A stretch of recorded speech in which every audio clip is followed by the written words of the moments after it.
Hey, good morning, everyone. This is Mark with Qolsys, and we're very excited today to share our IQ Hardwire 16F training with you.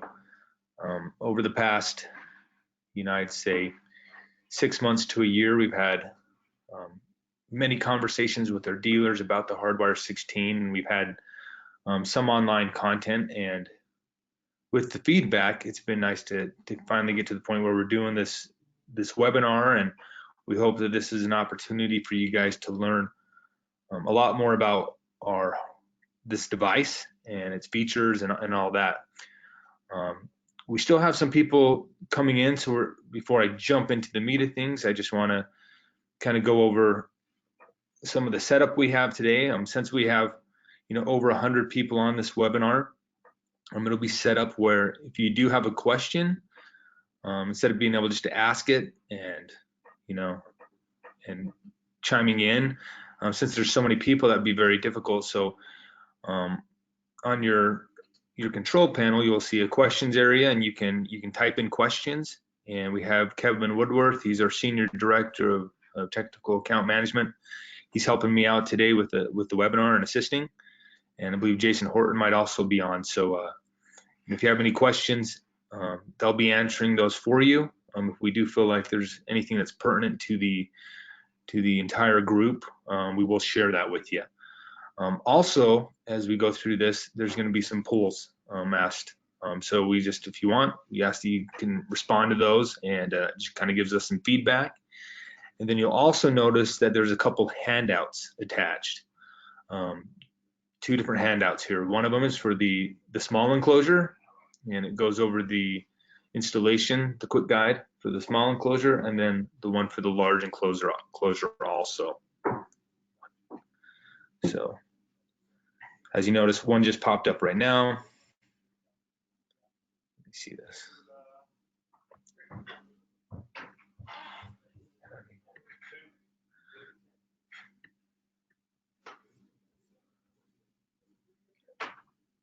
So we'll get started in just 1 second.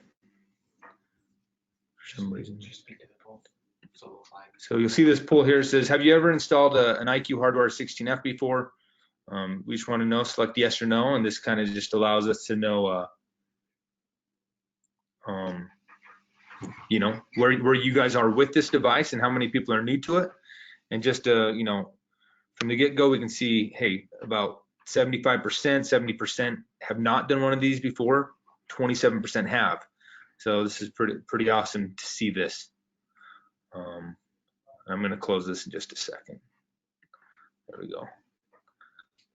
And let me see if I can find my PowerPoint again now. Just 1 second, guys. All right, let's jump into this. Okay, so today, guys, our agenda, we're going to cover a handful of things. We're going to go over our small enclosure, then the large enclosure, some of the features of the panels and the specs.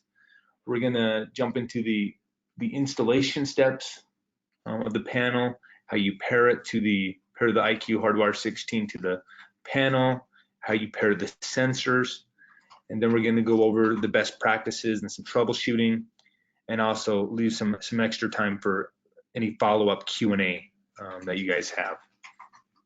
So as we go through this, once again, if you have any questions, please just chime in on your panel and just type in your questions, and Kevin and Jason will be helping out responding. So first, we're going to go over the different enclosures we have at Qolsys that we provide. And the first one that most people are very familiar with is our small enclosure.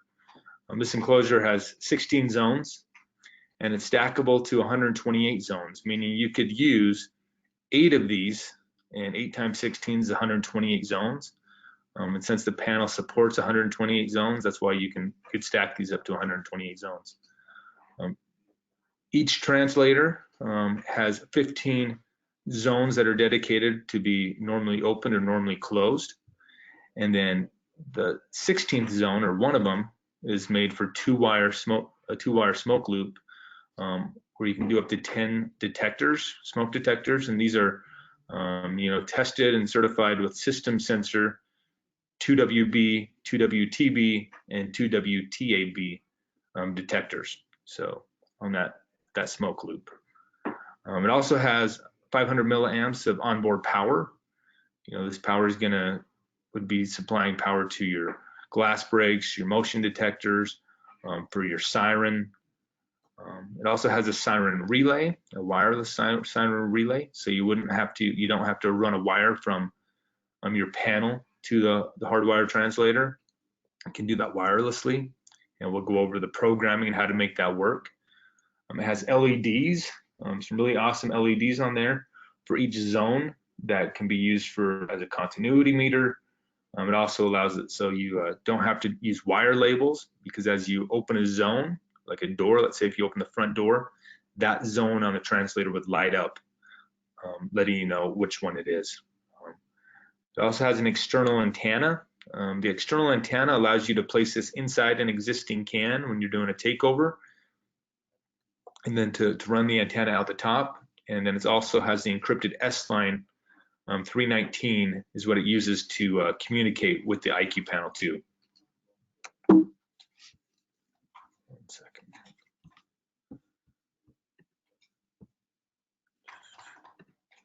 Here's a little closer look at this device. If you take it out of the box, this is actually on its side. When you mount it, you actually will mount it vertically. This just allows you to see down at the bottom that that bottom board has the tamper, the zones 1 through 8, and then up on top, in reverse, it has zone 9 going over from right to left over to the 2-wire smoke, which is zone 16. You got your normal hookups as far as the 16-volt transformer you'd hook in, your aux power, and your siren. And then up top, or on the far right side of the slide, is the ANT, standing for antenna. And that's where you'd run your antenna on this enclosure. Our large enclosure is made, has all those same features as the small enclosure, has that same board in it, but it's being in this larger enclosure, it's perfect for new construction. You've got ample wiring room, and you have an expansion slot for a second module. It has backup battery holders, and it has end-of-line supervision using the 4.7K resistors that we provide. Or with this device, you can actually change the mode, so it'll also support 1K to 10K resistors. That's per mode. This is a look at the enclosure, a little close-up, so you can just kind of see some more detail on it. What it ships with, you'll notice inside the door is a wiring diagram that kind of shows you how to wire this up. It has a zone list, so you can list your zones up to 16 zones. You can even put, who installed it, the company, number to call. And then inside that white box that's actually sitting inside the battery brackets are additional supplies like the battery connectors, the transformer, additional brackets if you wanted to switch from a 5 amp hour battery to a 7 amp hour, and so on. So it's the hardware. And this kind of shows you what the different things are. There's a locking screw so you can lock it. It has an optional cam lock hole that you can knock out. You see the door label, the tamper up top, where the expansion slot goes.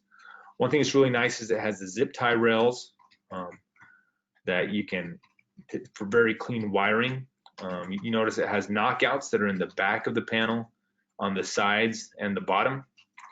And then the accessories, once again, it's the power supply, the battery cables, the different brackets, the antenna comes in the box that needs to be installed, and your packet of resistors along with the knockout bushings. And these are 2 examples here of hardwire 16s that have been installed. This one on the left here, you'll notice the technician, he left the resistors inside the can. We see this all the time, but he's using those 4.7K resistors that came out of the box. You'll notice how using those rails with the zip ties, how clean you're able to wire this and how much room you have. So I'll just go around the horn here real quick. If we start here at the bottom left, that's just the battery connection.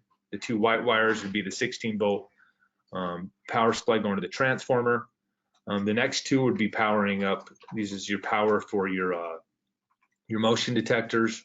This next one is actually turning, this big larger red wire is turning on your wireless siren relay. We'll get into that a little bit more. And then this is your siren coming down on this tan wire. If you go over to this side, you got your tamper terminal. So this is in the large enclosure that runs up to the tamper. In the smaller enclosure, that's something that you would shunt.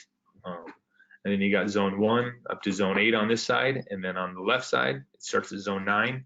And down here, we have wired in the 2-wire smoke. Over here on the right is just another example of this done, where they used every zone. Here, you can tell they did the end-of-line resistors, so you're not seeing the resistors in the can. And they haven't, the one thing is they just haven't hooked up the battery connector yet on this one. But you can see how the enclosure allows for a very clean install, especially when you're going into those new builds, and how good you can make it look.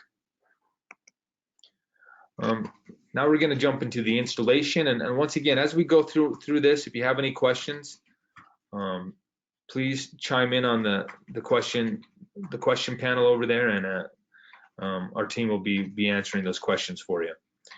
So the first one we're going to look at here is step 1 is installing the hardware.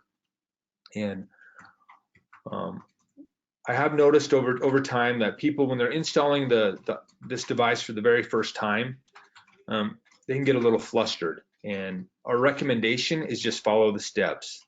Just follow that procedure, step by step by step, and things will go a lot smoother for you. Sometimes, you know, as people, it's just as humans, as human nature is just, oh, I can just do this on my own. But if you just follow these steps one by one, it just makes it a lot easier for you. And that's what we do. When people call in and they have questions, we just go through the steps, and we get it figured out when we're troubleshooting. So step 1 is just mount the IQ 16F vertically in your desired location. So if this is the small enclosure, this is normally going to be inside a can. And you know, it's a large enclosure, then it's going to be, you know, usually in a utility room. After you've mounted it, you want to install the provided antenna in the ANT terminal at the top of the unit, free from obstruction. And you'll notice in this little picture here on the right, it says if mounting inside a metal can, the antenna must extend outside the enclosure to ensure RF communication. So sometimes that might be a knockout. Sometimes I've seen where you know, technician has to drill a hole up there and place the antenna so it's sticking out, and that allows you to get that good range from the translator to the panel. Step 3 is this is still installing the hardware. You're going to want to wire all your hardwired sensors into the terminals, you know, marked zones 1 through 15. So you're going through, you're wiring those in. If it's a normally closed loop, that's what, you know, most of us are used to. You're going to have your resistor going in line with the normally closed. If it's normally open, you're going to have it out there branching across the 2 lines, as you see on this little diagram here on the right. And this little picture here I actually took from the installation manual of the Hardwire 16. So this is something you'll have. I will say that if you get the small enclosure, the installation manual is a little small. It's hard for some people to see, especially if they don't have the best eyesight. And I recommend sometimes just pulling up the installation manual on your phone, or if you have, you know, if you have a soft copy, you can just look up on our dealer site at dealers.qolsys.com. So once you've wired up your zones, then realize that zone 16 is reserved for 2-wire smoke detectors. You're going to wire the positive and negative leads from powered devices such as the motion sensors and the glass breaks into the aux positive and the ground or the negative terminals to power those devices. And it's very important, you know, it's one of our best practices, you know, all zones must have that 4.7K resistor in them, and that's included in your kits. And it needs to be either in a normally open, parallel, or normally closed series position. And then you're going to wire a tamper switch into the tamper terminals without using a resistor. So this is just a piece of wire. And if a tamper switch is not being used, we just say, hey, permanently shunt that zone with a piece of wire. So right now you're just wiring up the device. Just to go in a little bit more on this zone 16, or the dedicated smoke zone. You know, this is dedicated for 2-wire, you know, 2-wire fire loop with a 10 detectors max. And once again, the supported models are the system sensor 2WB, 2W or 2WTB and the 2WT-B. And detector models should not be mixed. You'll notice here in this little diagram, this is just, hey, we're wiring out, to the first detector. We go out to the second one, and in that second detector or the last detector, we did one here in the office with 10 detectors, and in that last one is where you're running that resistor over from the positive to the negative inside the detector. So this is still all wiring things up. You also have this option to wire the hardwire siren in here. So since you have about 500 milliamps of onboard power, this is where you can wire this up. And we've made it very simple and tech friendly, where you have this wireless siren relay. So here in the notes it says, hey, siren relay is primarily activated wirelessly via the IQ panel 2. That can also be activated via ground, if you did wire it in. So there are some alternative ways to wire it, but this is the easiest way, where it's just going to use that wireless siren relay. And to turn that on, the way that's working is when you run the wire from the aux out over to the in of the siren, that's where it's turning on the wireless siren relay. And then all you have to do is hook up the positive and negative to your siren. So this is all just part of the wiring step. We're not going to get ahead of ourselves into the programming yet. Also, the next thing you're going to do, step 4, is plug in your battery. Here's this 5 amp hour lead acid battery. And those leads are included. The battery is not included in the kit. A lot of times they're existing. I know some companies, they have the techs carry them on their trucks just in case they're old, and they can replace it and put a new battery in. And then using the provided power supply, connect the lead terminals to the positive and negative, the positive and ground, just like you see in the display. And once again, these screenshots are taken directly out of the installation manual. And just one quick note is the dashed wire is positive. This is very important. A lot of technicians, I've heard them debate this over the years. What wire is positive, what one's negative. The dashed wire, once again, is the positive wire. The solid one without the dash is the negative.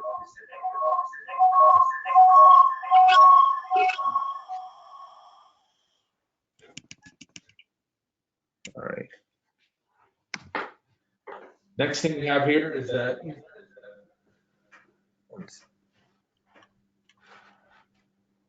to install this is still now, install the hardwire. It's a little best practice here that I wanted to go over, and we'll repeat it again, but it is recommended now before you power up the device to clear the memory when installing this unit for the first time. So how do you clear the memory? Power down the unit by unplugging the battery leads and the power supply. And then when you power it up, hold the memory reset button for 3 seconds, and while reapplying power to the device. So those 3 LEDs, the processor, the RFX mint, and the EOL calibration LEDs will begin flashing rapidly, and that's going to let you know that the device has been factory reset.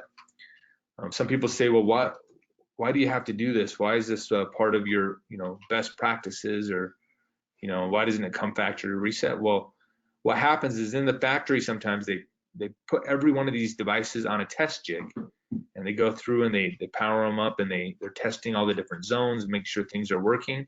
And we found that there's sometimes where when they go through the testing, the memory reset doesn't happen, and that's why we've kind of come up with this best practice to just always reset the memory, factory reset it before starting.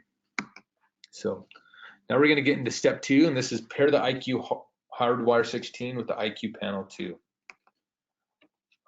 First thing you're going to do, now it's all powered up, it's lit up and stuff. You've got it wired, you've got it plugged in. You just did the memory reset, and now you're going to press and hold the EOL learn button for 1 to 2 seconds. When you do that, all the LEDs are going to flash. So on all the sides of the zones, they're going to flash, and then they're going to turn off. And the EOL cal LED, it's the calibration, will turn on. And this indicates that the module is now in auto learn mode. So the Hardwire 16 is now ready to learn in zones. So the first thing you're doing here is, you want to pair this device to the panel. So to do that, you're going to go over to your panel now, the IQ Panel 2, and put it in auto learn mode. And this is by going into settings, installation devices, security sensors, and then auto learn sensor. Most of you, if you've used the panel, you know how this works. And now the panel is just listening for a sensor to trip. So now to trip a sensor, you have that wire that you put inside the tamper terminal, and now you're just going to remove one end and then replace it.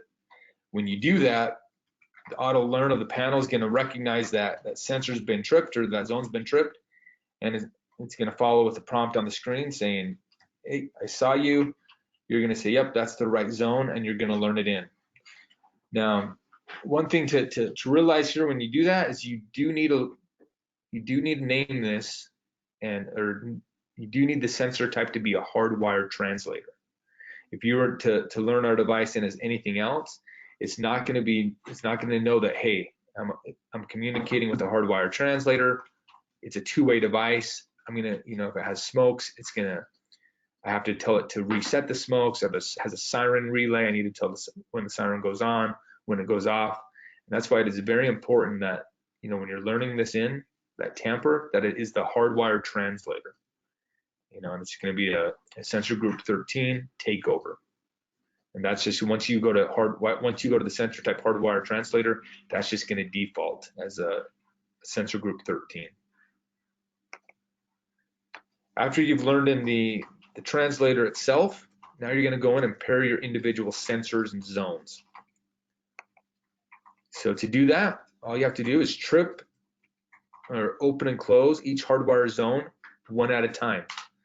And what you want to do when you're doing this, you're creating an actual alarm event.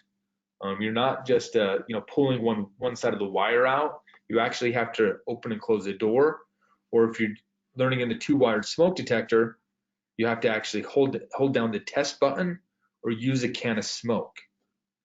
If you're just pulling the wire out, what you're doing is tampering the device, tampering that zone, and it's kind of going to mess things up where, later on you're going to be like, hey, why is this tampering instead of tripping?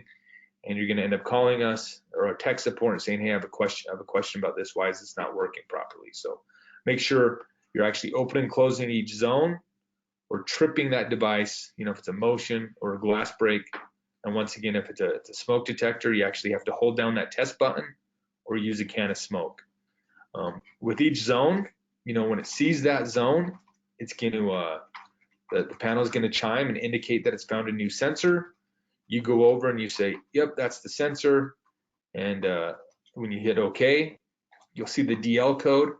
And just so you know, the DL codes actually correlate with each zone. And I'll go over this again at the end. But you'll notice on this one here, this DL code up top on the right ends with a 4. So if you were looking at the translator, you'd know, hey, that's zone 4 that's lit up. With the hardwire, with the tamper, it's actually that last digit is going to be a 0. So we have one, probably last week I had someone call me and they said, hey, I'm having an issue here. I just tampered in the translator, but it's not working properly. So the first thing I said is, let's go check the DL code here. And on his translator, the DL code actually ended in a 5. Well, he realized, oh, zone 5 was my motion. So his motion accidentally learned in when he's trying to tamper in the device itself. So that's just something to watch out for there. And I'll go over that again, how those DL codes line up with each zone and with the tamper. So once again, you can customize the sensor type, customize the name of the sensor here, and all that as you're programming the sensor. And you're going to go through and do this one by one. So when a sensor has been tripped, the zone LED for that specific zone will illuminate, and it'll stay on until you exit the auto learn mode of the hardwired translator. So as you're tripping these, they're going to turn on and they're just going to stay on. So one by one. And this is also allowing you that, if you didn't label the wires, no big deal. As you go and you say, hey, I'm going to start with my front door and I trip it, well, maybe zone 4 lights up and hey, on the translator, that's zone 4. But in the panel, maybe you're the kind of tech that says, hey, I start with my front door and then the back door and garage door and so on. So it doesn't matter how you wire those up, they're going to learn in the order that you trip them. Once you've learned in all your zones and your smoke, and you're done with that, you're going to press the EOL learn button, and this is going to exit the auto learn mode. So the EOL calibration LED will turn off, and this will indicate that you are no longer in the auto learn mode. And then you'll notice that all those LEDs that are lit up or that you just learned in, they're going to turn off also. And this is kind of letting you know, hey, now the device, it's in the processor mode, it's working. Now we're going to go over some of the best practices here. So once again, I mentioned this earlier, but it's very important. Out of the box, when you first power these up, you want to clear the memory, factory defaults. And once again, to do that, you just hold the memory reset button down for 3 seconds while applying power to the device. Those 3 LEDs, the processor, the RF XMIT, and the EOL cal, are going to light up and begin flashing rapidly, letting you know that it's reset. The next best practice, once again, is you got to make sure that all zones have that 4.7K resistor, and this is included in your kits. If you were to go into a home that had end-of-line resistors that were wired into the motions or whatever, and they weren't 4.7K, and then you ended up adding 4.7K to the panel also, that's not going to work properly. You're going to have to go out and switch out those resistors and make sure they're all 4.7K. Another thing, once again, when you're learning in a device, you got to make sure you create an alarm condition on learn-in of the zone. So if you're just pulling a leg and then replacing it, that's not creating a true alarm condition. You actually have to go and tamper that device, walk in front of the motion, trip the glass break. And if it's the smoke, once again, you got to stick, just like this diagram here, stick your screwdriver in there on that test button to hold it down to learn it in, or you can use a can of smoke. If you were to come up and just tamper the smoke to learn it in, then you're going to end up having tamper issues once you exit the EOL learn mode. Another best practice here is make sure to exit the EOL learn mode for normal operation. Sometimes techs get done with an install, they forget to exit out of this mode and it's not working properly. So you got to go in and make sure you hold that down. Once again, all the LEDs are going to turn off, and the EOL learn mode LED is going to turn off. So it says processor LED will flash during normal operation. So that one LED is going to be flashing, letting you know, hey, I'm just working normally. You go open a door, it's going to trip, it's going to chime and say, front door open and whatnot. And another best practice here is make sure you wire shut or wire the tamper shut. So you put a little shunt here in the tamper. If you're using a large enclosure, this comes with a pre-installed tamper that goes up for the door. But for the small enclosure, you just want to put a wire there, and you want to make sure you're not using a resistor. Once again, if you're not learning the device in, we always do still recommend that you put the wire in there and shunt this zone. But the main reason you want to learn that in again is because when you learn in the translator, it's allowing the panel to know, hey, that's a translator, I can communicate with it. So when my smoke goes off, when the smokes go off, it can reset them when you disarm the panel, or if the siren's going off, it can also turn that on or off with the wireless siren relay. It needs to be learned properly. And once again, this is how this works. Make sure you learn in the IQ Hardwire 16F as hardwired translator. This makes it so that IQ panel will reset those smokes. You'll notice up top here, I kind of bolded these letters. That translator is going to end in the 0. So that's kind of like the first thing you're learning is going to end in the 0. Another thing we would recommend is keep motions powered down or cover them with a box to avoid learning them as a different zone. But realize here, these DL codes are correlating to the zone. So the tamper ends in a 0, zone 1 end in a 1, zone 2 in a 2, and so on. up to zone 9.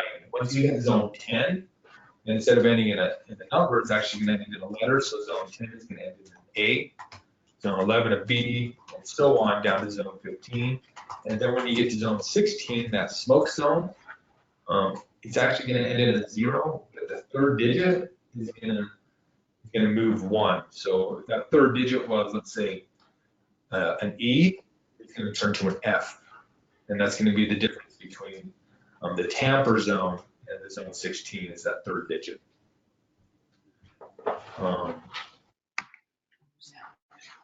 And that's our Hardwire 16. So Kevin, I have Kevin here with me, and I was just wondering, was there any good questions that came up that maybe we'd want to share with the group? Or,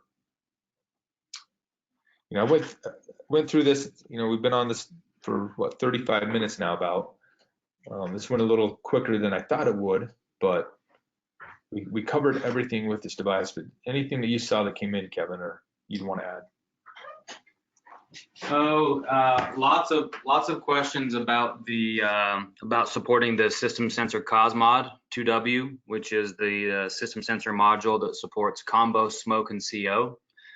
We don't currently support that today. It is something we're looking at supporting in the future, but today just the 3 standard kind of smoke detectors from system sensor are the ones that are listed for use with the panel and that are supported. So we definitely understand there's a good use case out there for the COSMOD and the Cosmos, the combo smoke COs. So we're taking a look at that for future.